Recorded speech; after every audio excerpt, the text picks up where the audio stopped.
I was fired at 4:18 p.m. on a Tuesday. My name was still etched into the foundation of a system generating $2.6 billion in annual revenue. They handed me a cardboard box for my belongings, while the algorithm I built continued calculating profit margins somewhere in a server farm outside Seattle.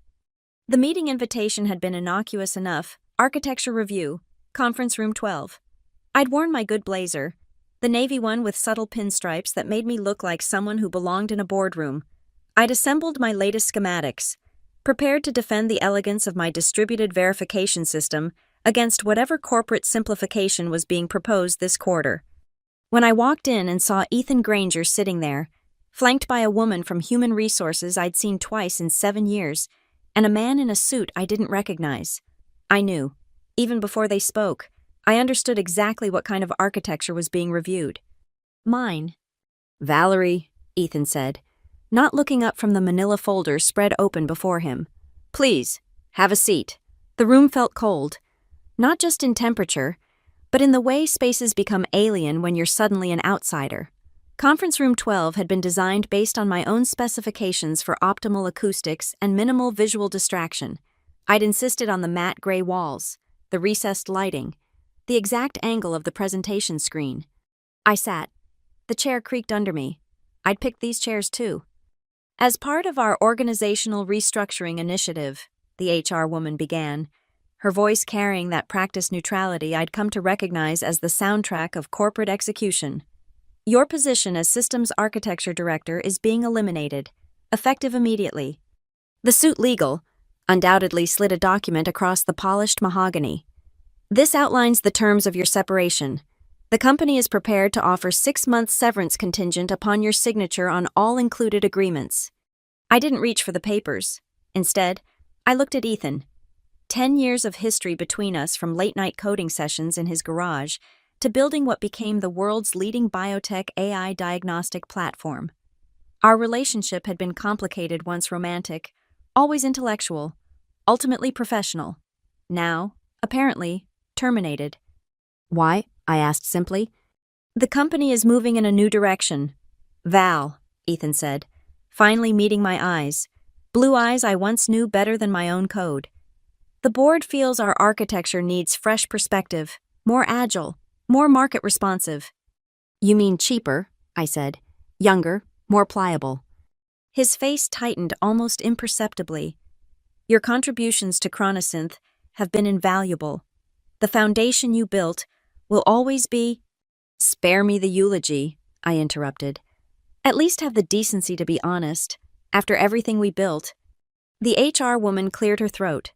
"Your access credentials have already been deactivated. We'll need your company devices before you leave the building." I placed my tablet and phone on the table. My laptop's at my desk. "And your biometric access?" the lawyer inquired. I smiled thinly. "You'll have to cut off my fingers." The silence that followed had weight. None of them understood the irony of their question. My biometrics weren't just access points to the building or the system, they were woven into the licensing architecture itself. A fail-safe I'd built when we were still 3 people with a dream rather than a multinational with shareholders. Ethan shifted uncomfortably.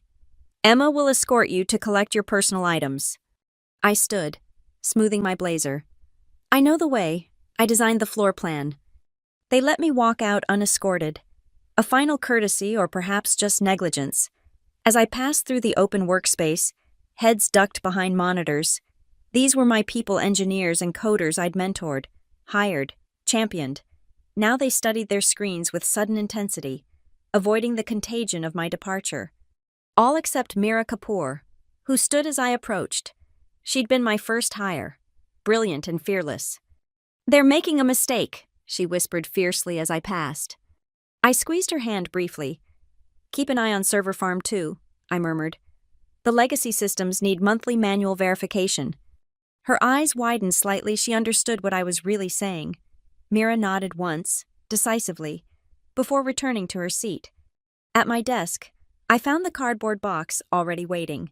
Someone had begun packing my things: the framed doctorate in information security from MIT, the Crystal Award for the white paper that had launched Chronosynth's ascendancy in the medical AI field, the small potted succulent that had outlived 3 office moves.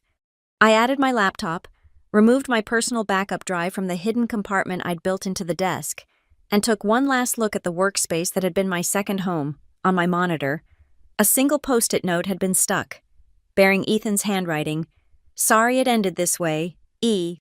I peeled it off, folded it precisely, and slipped it into my pocket. By 4:42 p.m., I was standing on the sidewalk outside the Chronosynth Tower, a 30-story monument to innovation that I had helped build, holding a cardboard box of trinkets while my life's work hummed on without me inside. I hailed a cab, gave my address, and began to plan. To understand what happened next, you need to understand what I built. CoreLink wasn't just software. It was a revolution in medical diagnostics.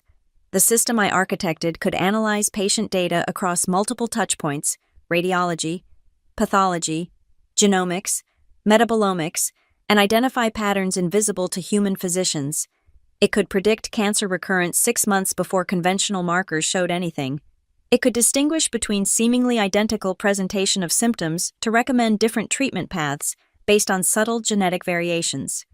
But the true genius, the part that made Chronosynth worth billions, was the licensing structure. I had designed CoreLink to be both centralized and distributed. The core diagnostic engine lived in our secure servers, but customized implementation modules were licensed to hospitals and research institutions worldwide. Each installation required ongoing verification and updating a revenue stream that flowed endlessly as long as the licenses remained active. And the licenses remained active only as long as they were properly authenticated. When Ethan and I founded Chronosynth together with our third partner, Noah Chen, we were idealistic enough to build in protections. Clause 47B of our licensing protocol required dual authentication for any international deployment, a corporate key, and the signature of the originating architect, me. 10 years ago, it seemed like a safeguard against corporate overreach, a way to ensure that the technology we created would be used ethically. Noah had been particularly insistent after his brother's medical data had been misused by a previous employer. "No one should be able to change how this system works without the people who built it signing off," he'd said. Ethan had agreed readily. We were partners. We were going to change the world together. Noah died 3 years later in a kayaking accident. Ethan and I had already ended our romantic relationship by then, but we'd remained effective business partners. As Chronosynth grew, the original idealism faded beneath the weight of quarterly reports and investor expectations. But Clause 47B remained, hard-coded into the architecture. The first sign of trouble came 6 months before my termination. I noticed an anomaly in the licensing review logs. Someone had attempted to implement a protocol change that would have eliminated the dual authentication requirement for international deployments. The request had been flagged and automatically rejected by my security protocols. When I traced the origin, I found Ethan's digital signature. He hadn't mentioned it to me. "Just exploring options," he said when I confronted him. "The board thinks our international expansion is being hampered by bureaucratic redundancies." "Redundancy is the cornerstone of security," I reminded him. He smiled, squeezed my shoulder. "And nobody knows security like you. Val, it was just exploratory, nothing to worry about." 3 weeks later, he approached me with paperwork amendments to our international licensing protocols that would streamline deployment while maintaining security integrity. The changes seemed reasonable on the surface, simplifying the renewal process for existing clients, automating certain verification steps. I signed, but not before I'd read every line. The document preserved the dual authentication requirement for international licenses. What it didn't specify, and what I discovered later through careful monitoring, was that Ethan had simultaneously filed domestic paperwork eliminating my authentication requirement for US-based implementations. A small change, perhaps, but significant. It was the first explicit move to write me out of the system I'd created. I didn't confront him. Instead, I began preparing. In the original CoreLink architecture, I had built what programmers call a fail-safe, an emergency protocol that could override normal operations in case of catastrophic failure. It was documented but obscured in thousands of pages of technical specifications. The fail-safe linked to an external server that only I controlled, designed to monitor the integrity of the licensing system. In the 3 months before my termination, I enhanced this system. I created a separate authentication node, that would periodically verify my continued involvement with Chronosynth. If that verification failed, the system would require manual re-authentication of all international licenses within 30 days. It wasn't sabotage. It was architecture working exactly as designed. If the originating architect me could not authenticate, then the system would require explicit override from authorized parties. I had built it that way from the beginning. I had just never expected to be the one locked out. The irony of what they'd done still stings when I think about it. They eliminated my position while leaving my name on patents worth billions. They wanted my creation but not its creator. They thought they could simply excise me from the equation without consequence. The day after my termination, I sat in my apartment overlooking Lake Lady Bird in Austin, watching dawn break over the water. I'd moved here 5 years ago when Chronosynth opened its Texas division. I could have lived anywhere: San Francisco, New York, London, but I'd chosen Austin for its combination of technology, culture, and humanity, a place where innovation didn't require sacrificing your soul. My phone had been buzzing steadily since midnight. Emails, texts, voicemails, colleagues expressing shock, headhunters sensing opportunity, friends offering consolation. I ignored them all. Instead, I opened my personal laptop and accessed a server whose existence was known to exactly one person in the world: me.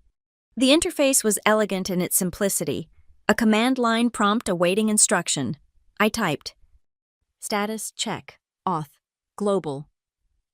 The system responded instantly. Auth status unverified. Primary user Knox, Valerie J. Xiam. Last verification 36/12. Ego global licenses 94 active, 38 countries. Warning: re-authentication required within 29 days. 11 hours. 47 minutes. Continue. Ychen. I hovered over the keyboard, considering the implications of what I was about to do. This wasn't revenge. It was architecture functioning as designed. If Chronosynth wanted to remove me from the system, they needed to properly update the protocols. They couldn't simply pretend I had never existed. I typed, "Revoke verification, global, reason, primary architect authentication failure. Why?" The screen flickered, then displayed. Verification revoked. Global Laris. License status.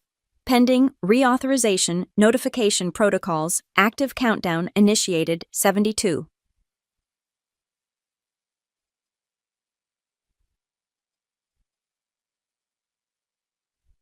72 hours. That's how long Chronosynth had to recognize their error and bring me back to properly transition authentication protocols.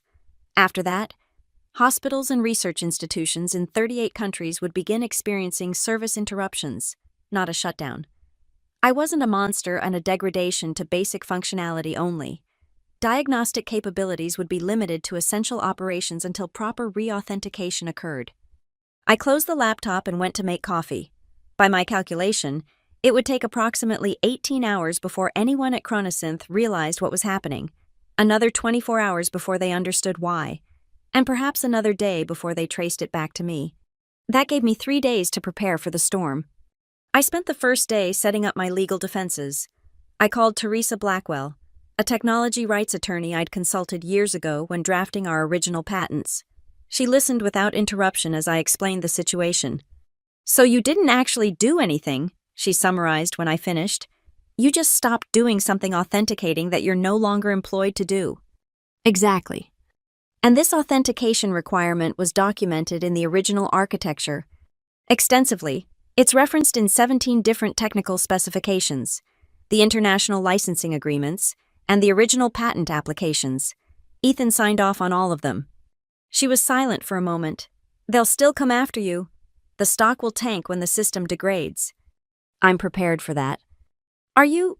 She sounded skeptical. "This is a multi-billion-dollar company with a legal team larger than some law firms. They'll try to destroy you." "They can try," I said. "But first, they'll have to understand what they're actually fighting." On the second day, I began reaching out to former colleagues not from Chronosynth, but from before, people who knew my work, my integrity. I didn't explain what was happening, just re-established connections. Several mentioned they'd heard about my departure from Chronosynth. News traveled fast in tech circles. By the third day, my phone stopped ringing. The calls from Chronosynth had been increasingly urgent, first from HR, then from the legal department, finally from Ethan himself. I let them all go to voicemail. Whatever they had to say, I wanted it recorded. Ethan's final message came at 2:36 a.m. "Val, please, we need to talk. Something's happening with the international deployments, and nobody understands the authentication architecture like you do. Call me, please." He sounded desperate. Good. At exactly 72 hours after my termination, I received an email from Mira. "Storm clouds gathering. Ian closed-door meetings all day. Legal team working overnight. They're saying it's a system architecture anomaly. Thought you should know." I smiled. It wasn't an anomaly. It was architecture functioning precisely as designed. By the following morning, the technology press had picked up the story. "Chronosynth experiencing global service issues," read the headline on TechCrunch. The stock had dropped 7% in pre-market trading. By midday, it was down 12%. At 3:42 p.m., exactly 72 hours and 24 minutes after my termination, my doorbell rang. Ethan stood there, looking like he hadn't slept in days. His usual immaculate appearance was rumpled, his eyes bloodshot. "May I come in?" he asked. I considered refusing, but curiosity won out. I stepped aside. He took in my apartment with a quick glance, the wall of bookshelves, the minimalist furniture, the view of the lake. We'd lived together briefly, years ago, before Chronosynth became too big and our relationship too small. "Nice place," he said. "What do you want, Ethan?" He ran a hand through his disheveled hair. "You know why I'm here. The system is degrading globally. Tokyo, London, Sao Paulo, Singapore. They're all reporting authentication failures. The licenses are reverting to basic functionality. That's what happens when you remove the authenticating architect without proper protocol transition," I said, keeping my voice neutral. His eyes narrowed. "You did this." "No, Ethan, you did this, when you fired me without bothering to understand the architecture you were dismantling." "For God's sake, Val, people's lives are at stake. Hospitals rely on our system." "Basic diagnostic functionality remains intact," I said. "Emergency services are unaffected. I built in those protections. But yes, the advanced analytics and predictive modules require proper authentication, as documented in our licensing agreements." He paced my living room. "What do you want?" "Money, a consulting contract. Name it." I laughed. The sound surprised even me, sharp and bitter. "Is that what you think this is, extortion?" "Then what?" He spread his hands. "Tell me how to fix it." "You can't fix it, not without me." That was the point of dual authentication, to ensure that no single entity could control the system. It was meant to be a check on power. "That's impractical in a company our size." "Then perhaps a company your size shouldn't control technology this powerful." He stared at me. "The board will never accept bringing you back." "I don't want to come back." This seemed to genuinely surprise him. "Then what's your endgame here?" I walked to the window, looking out at the lake. Paddleboarders glided across the surface, oblivious to the corporate drama unfolding in my living room. Recognition, acknowledgement of what was built and who built it, and a proper transition of authentication protocols, one that preserves the ethical safeguards we originally designed. That could take months. "Then I suggest you get started." He left an hour later with a list of my requirements: public acknowledgement of my role as originating architect, preservation of the dual authentication system with transition to an ethical oversight board rather than a single individual, and a financial settlement reflective of my contribution to the company's success. "The board will fight this," he warned as he left. "Then they'll lose functionality in 38 countries indefinitely," I replied. "Their choice." What followed was 3 weeks of the most intense corporate conflict I've ever experienced. Chronosynth's legal team attempted to secure an emergency injunction, claiming I had maliciously sabotaged their systems. The judge denied it after my lawyers demonstrated that the authentication requirements were clearly documented in the original architecture and all licensing agreements. The press called it the licensing lockdown, and suddenly I was the center of a tech world controversy. Half the commentators painted me as a disgruntled employee enacting revenge. The other half saw me as a whistleblower exposing corporate overreach. The truth, as always, was more complicated. 23 days after my termination, Mira reached out via an encrypted channel we'd established years ago for emergency communications. "They're trying to hack the authentication system," she wrote. "Brought in some hotshot from Google who claims he can bypass the biometric requirements." I wasn't worried. The authentication wasn't just code. It was architecture. Layers upon layers of verification that all led back to fundamental principles embedded in the system's core. They couldn't hack it because they didn't understand it. Nobody did except me. What they didn't know, what nobody knew, was that the biometric verification wasn't just a fingerprint or retinal scan. It was behavioral. The system verified not just who I was, but how I interacted with it, the cadence of my typing, the pattern of my command sequences, the timing of my verification protocols. You couldn't fake it because it wasn't just about data points, it was about relationships between data points that only emerged through natural interaction. I had built it that way deliberately, inspired by research I'd done for my doctoral thesis on emergent authentication patterns. The paper had won awards, but I'd taken the practical implementation much further at Chronosynth. On the 27th day, the Financial Times ran an exposé on Chronosynth's licensing practices, revealing that the company had attempted to modify international agreements without proper disclosure to medical institutions. The stock dropped another 18%. On day 30, I received a call from an unknown number. It was Margaret Chen, the lead investor from Helix Ventures, Chronosynth's primary funding source. "Dr. Knox," she said without preamble, "this situation has become untenable. The board is preparing to replace Ethan as CEO." This was unexpected. "I'm sorry to hear that," I said, although I wasn't. "No, you're not," she replied with surprising candor. "But you should be. His replacement will be more aggressive, less connected to the original vision. They're bringing in someone from outside the industry, someone who will approach this as a purely financial equation." "And how do you see it, Ms. Chen?" "As a technology problem with a technology solution," she paused. "I've read your dissertation on emergent authentication patterns. Brilliant work.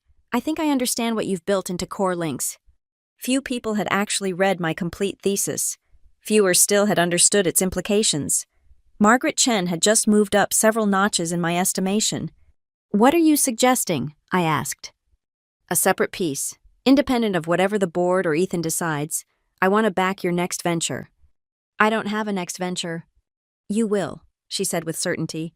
"People like you don't stop creating. And when you do, call me first." The conversation left me unsettled. She was right, I had been thinking about what came next. Not just a company, but an approach, a philosophy of technological architecture that embedded ethical constraints from the ground up.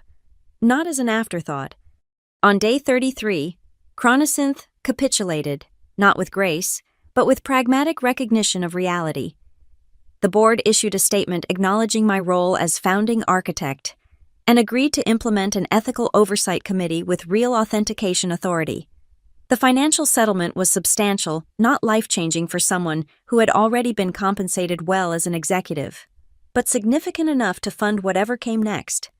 Most importantly, they agreed to preserve my original authentication architecture, with modifications to transition from individual to committee oversight. I worked directly with Mira and two other senior engineers I trusted to implement the changes carefully, methodically, ensuring no backdoors were created in the process. Throughout it all, Ethan remained conspicuously absent. Rumors circulated that the board had sidelined him while deciding his fate. I felt no satisfaction in this, only a hollow recognition of how completely our shared vision had disintegrated. When the technical transition was complete, I performed one final authentication sequence to activate the new oversight protocols. Then I severed my connection to the system I had built.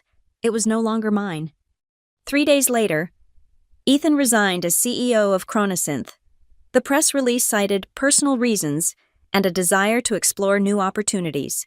The stock, which had begun to recover, dipped slightly before stabilizing.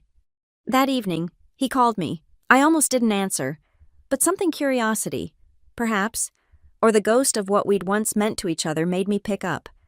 "It's done," he said. His voice sounded different, lighter somehow. Despite everything, I'm out. I heard, I never wanted it to end this way, Val. how did you want it to end? He was silent for a long moment. I don't know anymore. Everything got so big, so fast. The board, the investors, the market expectations. Somewhere along the way, I lost sight of why we built it in the first place. To help people, I reminded him, to make diagnosis more accurate, treatment more effective. Yes, another pause. I'm sorry. 2 simple words, yet they carried the weight of a decade of complexity between us. Not just professional betrayal, but personal disappointment. The slow erosion of principles we'd once held sacred. What will you do now? I asked. Take some time, think, maybe remember who I was before all this. He hesitated. And you? I'm starting over. Another company. Something like that. After we hung up, I sat on my balcony watching the sun set over the lake. Austin spread before me, a city constantly reinventing itself while somehow maintaining its essential character. I found comfort in that paradox. The next morning, I signed a lease on a small office space in an old converted warehouse in East Austin. The building had once been a cotton mill, then a furniture factory, now a hub for tech startups and design firms. My space was on the top floor, a large open room with exposed brick walls, massive windows, and a small kitchen area. It had character, history, substance. I named the new company Knox Licensing Works.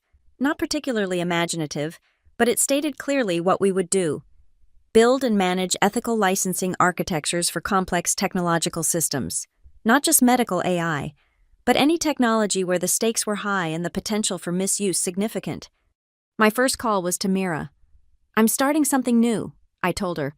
I want you with me. I handed in my resignation yesterday, she replied.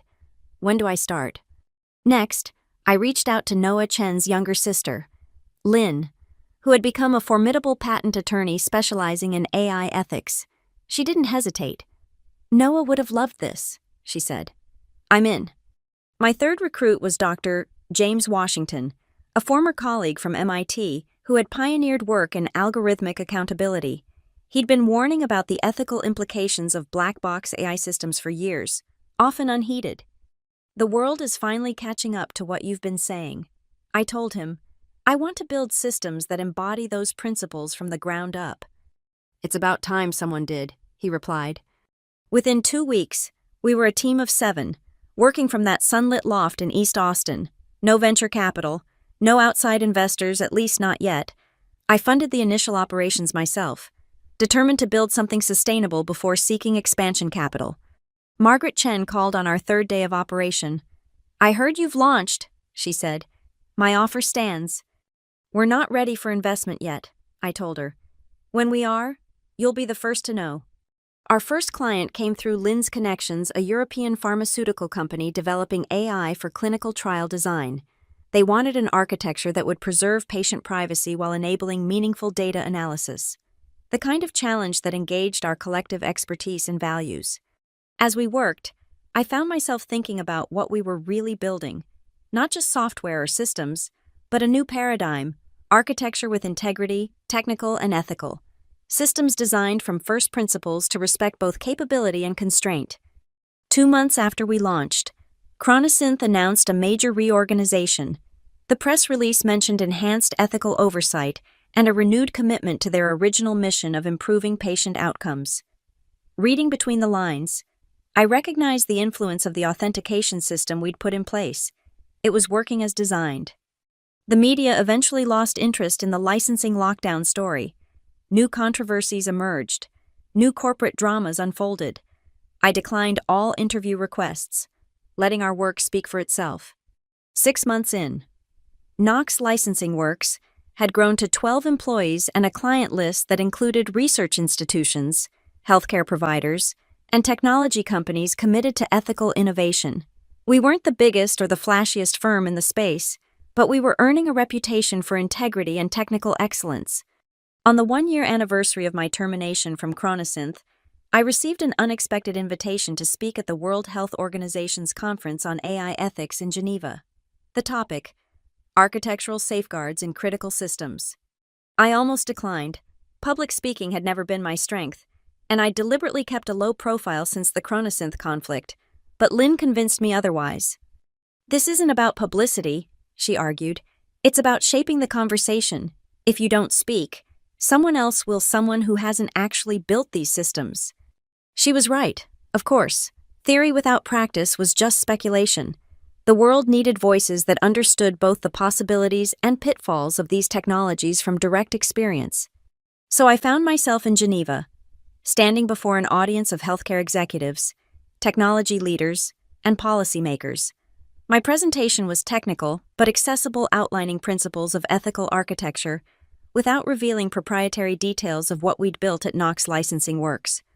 During the Q&A, someone asked the inevitable question, "Dr. E. Knox, many see your actions against Chronosynth as extreme. Some even call it sabotage. How do you respond to that characterization?" The room went quiet. I took a moment before answering. "Architecture is not just code," I said finally. "It's a system of relationships between components, between users, between creators and their creations. When those relationships are violated, the architecture itself becomes unstable. What happened at Chronosynth wasn't sabotage. It was the natural consequence of removing a foundational element without proper transition. Good architecture remembers its creators, even when people try to forget." Afterwards, several attendees approached me with questions, collaboration proposals, even job offers. I redirected most to members of my team who had accompanied me. This wasn't about building my personal brand. It was about establishing a new standard for the industry. On my last evening in Geneva, I received a text from an unknown number. "Watched your talk online. You haven't changed. Still principled to a fault. E." I didn't respond. Some architectures, once damaged, couldn't be repaired. They could only be remembered, learned from, and ultimately replaced with something better. Back in Austin, Knox Licensing Works continued to grow, but deliberately, thoughtfully. We turned down more clients than we accepted, choosing to work only with organizations whose values aligned with our own. Profit mattered. We weren't naive idealists, but purpose mattered more. 18 months after our founding, Margaret Chen finally got her wish. We were ready for expansion capital to develop a new generation of licensing architecture, one that would make the systems I'd built at Chronosynth look primitive by comparison. She led our Series A round, with one condition: no interference in our technical or ethical decisions. "I'm investing in your vision," she told me. "Don't compromise it." 2 years to the day after my termination, I stood in our new headquarters, still in Austin, but now occupying 3 floors of a sustainable building on the east side. 68 employees, a growing client list, and a reputation as the gold standard in ethical system architecture. That morning, the news broke that Chronosynth was being acquired by a larger healthcare conglomerate. The stock had never fully recovered from the licensing lockdown and subsequent revelations about their ethical practices. The acquisition price was respectable, but far below what the company had once been worth. I felt no vindication, no satisfaction in their diminishment. What I felt was a quiet certainty that we were building something better, not just a company, but a model for how technology could be developed with integrity at its core. Later that day, I led a design review for our newest project, a distributed authentication system for genomic research that would allow collaboration while preserving individual ownership of genetic data. As I watched my team debate the finer points of the architecture, I realized that this not revenge or vindication had been my true goal all along. Not to tear down, but to build. Not to punish those who had wronged me, but to create something that made their approach obsolete. I had been fired at 4:18 p.m. on a Tuesday. My name still etched into the foundation of a system generating billions. They had handed me a cardboard box and expected me to disappear. Instead, I had rewritten the rules of engagement. Not through confrontation, but through creation. Not by destroying what they had taken from me, but by building something they could never take away. My name is Valerie Knox. I am the architect of my own systems now, and this time, no one will write me out of them.